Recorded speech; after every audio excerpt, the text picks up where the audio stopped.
Hello everyone, welcome back to our EAPP class. In today's lesson, we will talk about language use in academic writing. Again, this is Mrs. Jessa, your EAPP teacher.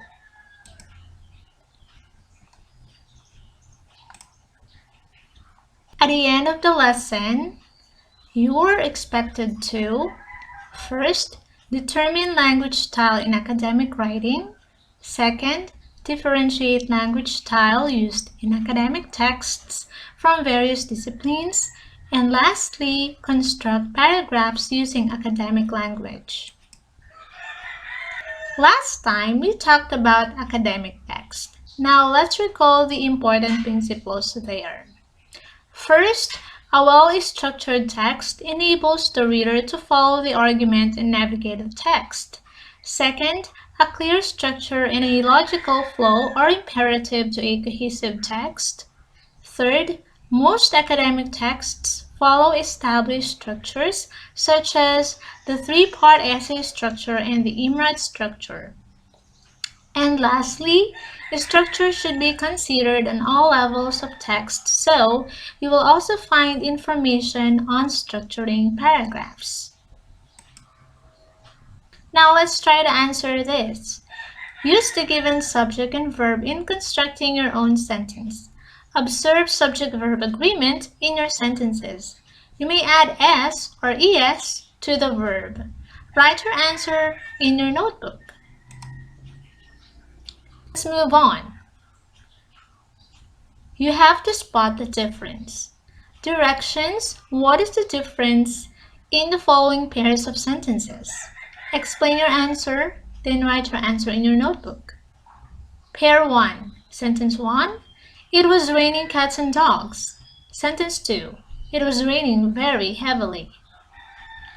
Pair 2. Sentence 3. We believe the practice is unsustainable. Sentence 4. It is believed the practice is unsustainable.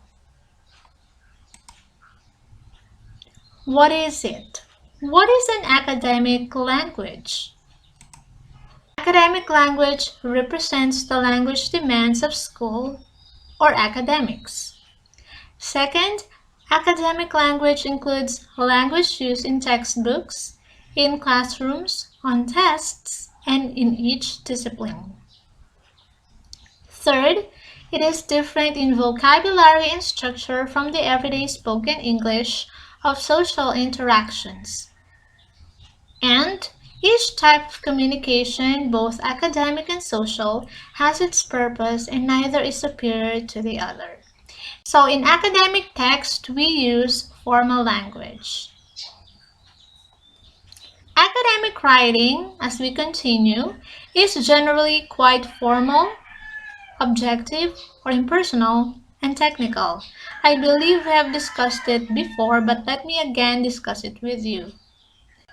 It is formal by avoiding casual or conversational language, such as contractions or informal vocabulary. Second, it is impersonal and objective by avoiding direct reference to people or feelings, and instead emphasizing objects, facts, and ideas. And it is technical by using vocabulary specific to the discipline. Furthermore, you can make your writing more formal, objective, and technical by following examples below. Under formal, choose formal instead of informal vocabulary. For example, somewhat is more formal than a bit, and sufficient is more formal than not enough. Avoid contractions. For example, use did not rather than didn't. Under objective, move information around in the sentence to emphasize things and ideas instead of people and feelings. For example, instead of writing, I believe the model is valid based on these findings, write these findings indicate that the model is valid. Avoid evaluative words that are based on non-technical judgments and feelings. For example, use valid or did not demonstrate instead of amazing or disappointment. Under technical, you need to develop a large vocabulary for the concepts specific to the discipline or specialization you're writing for. To do this, take note of terminology used by your lecturer and tutor, as well as in your readings. Be careful about the meaning of technical terms. Often the same word has a different meaning in another discipline. For example, discourse is a technical term used in multiple disciplines with different meanings. As we continue, under formal, avoid emotional language. For example, instead of strong words such as wonderful or terrible, use more moderate words such as helpful or problematic. Instead of using absolute positives and negatives such as proof or wrong, use more cautious evaluations such as strong evidence or less convincing. Under objective, avoid intense or emotional evaluative language.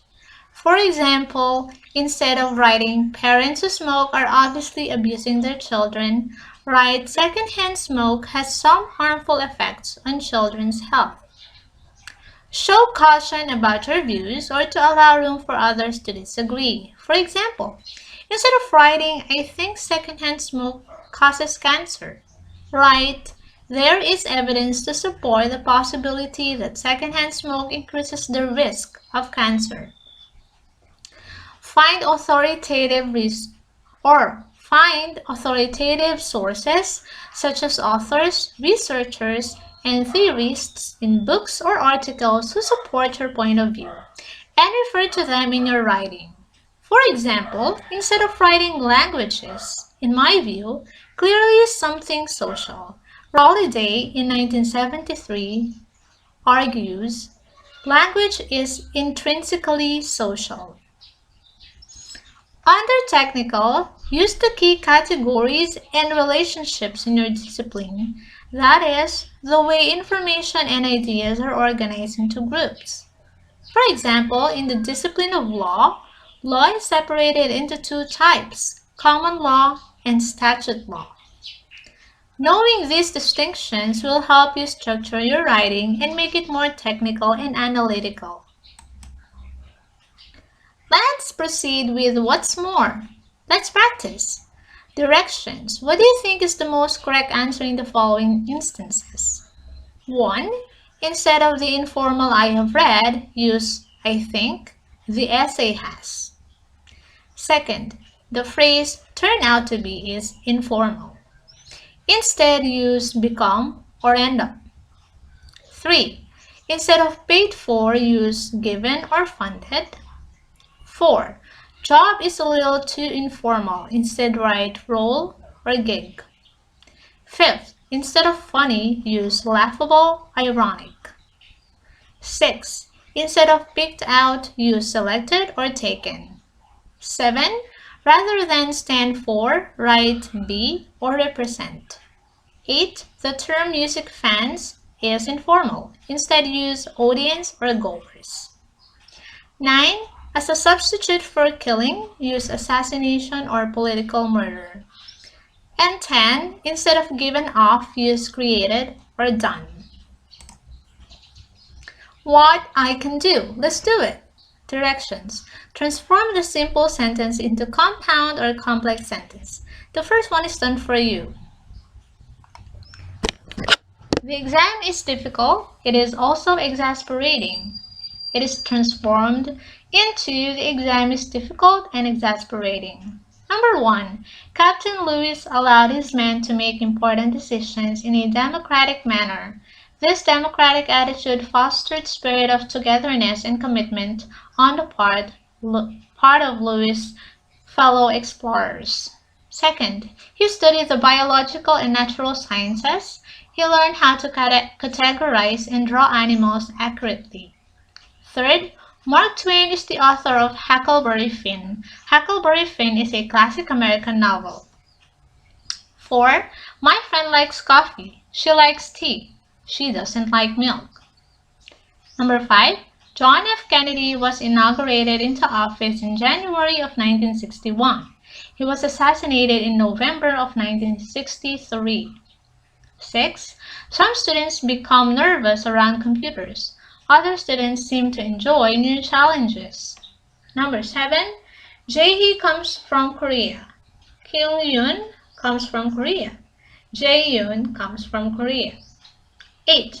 I'm going to buy the skateboard. It is blue. It has red wheels. It has a picture of a dragon on top. 9. My father is 45 years old. He plays football. He goes jogging. He does not play tennis anymore. His wrist was broken.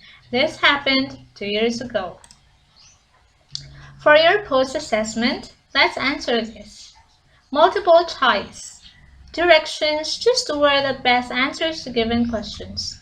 Number 1. As long as you know your tutor, you don't need to use a formal style of writing. It's good to be friendly.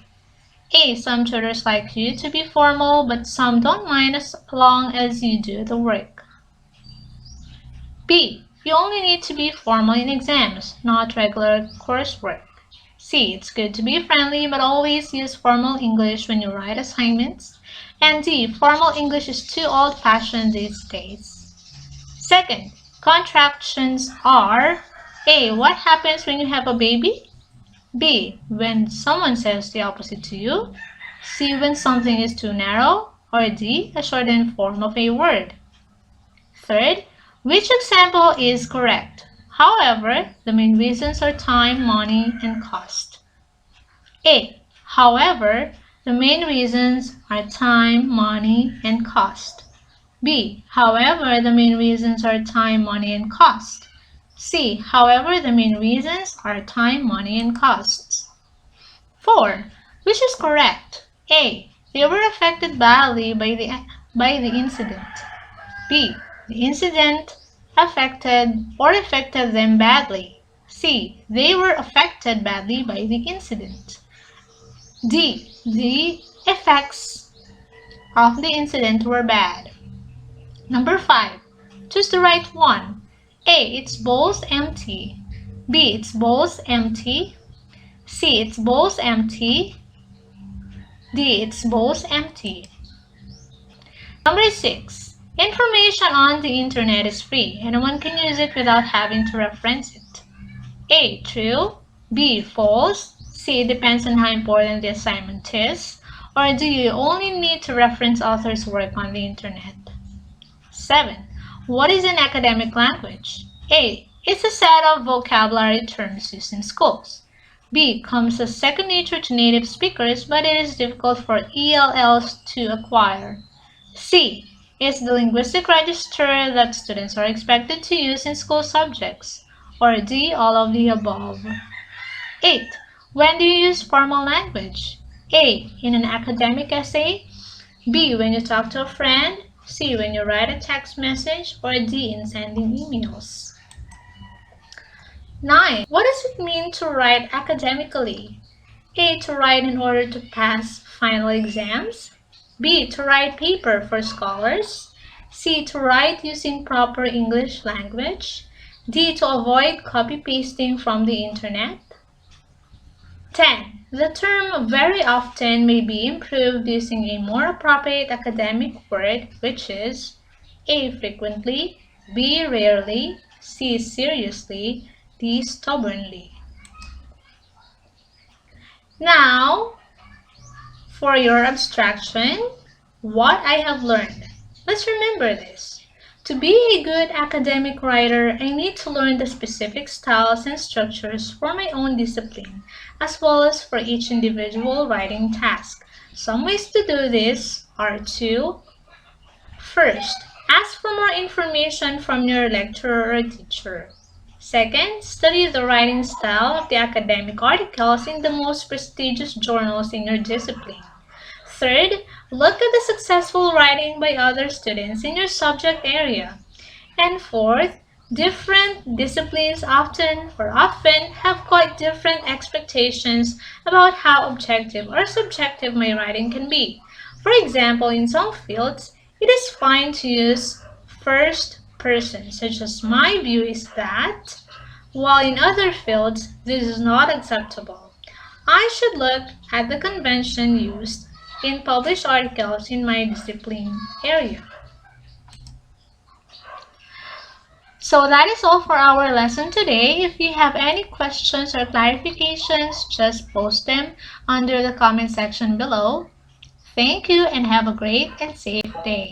Bye!